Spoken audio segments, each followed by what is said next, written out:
un autre entraîneur pourrait trouver des mots, mais le choc psychologique, on l'a essayé. Et franchement, moi, il arrive un moment où dans le foot, c'est très difficile de comprendre.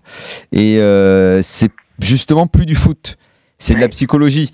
Et là, je vais me tourner vers Jérôme, parce que Jérôme a connu des très hauts dans le foot, mais des situations complètement folles, il en a connu aussi. Ce que j'appelle situation folle, c'est quand en fait plus rien n'est cohérent.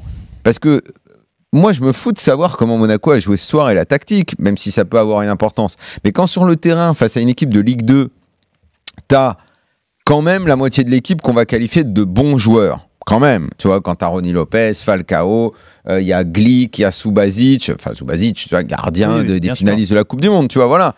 Là, il joue quand même ce soir avec un champion du monde et un finaliste de la Coupe du Monde. Et que t'as le néant footballistique qui sort de cette équipe-là, pour moi, c'est pas la qualité technique ou tactique, c'est vraiment que dans la tête, soit les mecs, d'abord, c'est un jeu collectif, donc il faut que les mecs soient un peu ensemble, parce que sinon, on contre une Ligue 2, mais ça se trouve contre une nationale, ils auraient pu perdre ce soir aussi, hein, quand on arrive à ça. C'est qu'est-ce qui se passe dans la tête de tous ces mecs-là, et de quelle façon tu peux agir sur ce mal maintenant.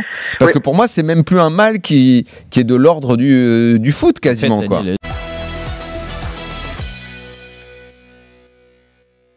Lille, il va falloir qu'ils gagnent encore des matchs. Il faut là, regarde, ils vont à Marseille. Imagine, ça se passe mal. Je leur souhaite pas, mais à Marseille, ça se passe mal. Et ben d'un seul coup, tu as l'impression que tout est un petit peu relancé. Donc non, la route elle est encore longue, mais Lille, ça passera aussi par ce parcours en coupe, parce que la coupe, ça permet déjà à Galtier de faire tourner un petit peu son effectif, de donner du temps de jeu à certains qui jouent pratiquement pas en championnat. Et pour l'ambiance dans le groupe. Et Lille en aura besoin d'avoir cette ambiance de 20-23 joueurs ensemble, soudés, pour aller chercher un objectif très élevé, parce que si se qualifier en Ligue des Champions, c'est qu'en effet, et avec Daniel on se rejoint, et même avec Pierre ou tous les supporters de Lille, c'est que Lille l'aura mérité, et que tant pis pour les grosses équipes soi-disant de notre championnat qui doivent rivaliser avec les meilleurs, mais c'est que il faut appeler un chat un chat. Quand tu regardes l'équipe de Lille, moi, avec tout le respect que j'ai, mais tu mets cette équipe, et encore, elle perdra des joueurs l'année prochaine. On parlait de Pépé, on peut en parler d'autres qui ont brillé, certainement qui partiront, parce que c'est l'objectif de Lopez de se faire un petit peu d'argent. Cette équipe, elle fait flipper pour nous représenter en Ligue des Champions. Il faut appeler un chat un chat. Dire, avec cette équipe, tu fais quoi ?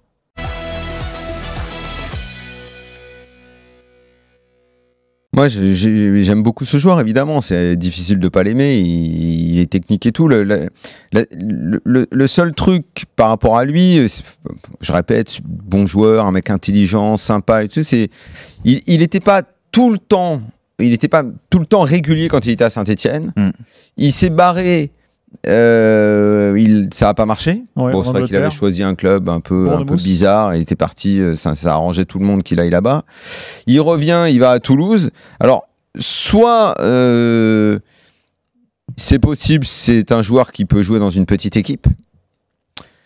Mais j'aimerais bien savoir s'il peut vraiment, comme tu dis, être titulaire demain à Marseille, à Lyon, tout ça. J'aimerais bien le savoir. Bon, il a 31 ans. Hein. J'en sais rien. D'abord, c'est vrai qu'il est plutôt jeune, mais j'aimerais bien en être convaincu, parce que attention à l'exigence dans certains clubs, c'est pas la même. Parce qu'à Marseille aujourd'hui, la situation, elle est pas bonne. Il y a énormément de très bons joueurs dans cette équipe. On parle pas de Monaco, dont on a parlé tout à l'heure, et même Lyon. Bertrand Traoré, c'est un très bon joueur, sauf qu'il n'en touche pas une en ce moment, et il livre des prestations qui sont insupportables. Memphis, c'est un joueur top classe et il est bon un coup sur deux. Donc c'est toujours délicat à voir. Mais là, quand je le vois à Toulouse, Gradel, je te dis, j'adore quand ça lui arrive souvent de venir dans l'after. C'est un type extraordinaire. Parler foot avec lui, c'est génial, tout ça. Très bon joueur et tout. Et j'aimerais en avoir le cœur net, moi, qu'il puisse être fort dans un gros club et ailleurs. Et peut-être que c'est pas non plus son destin. Et peut-être que c'est pas. Et qu'il s'éclate comme ça. Et tant mieux. C'est bien. Après, il a eu après, t'es rattrapé par tes choix de carrière.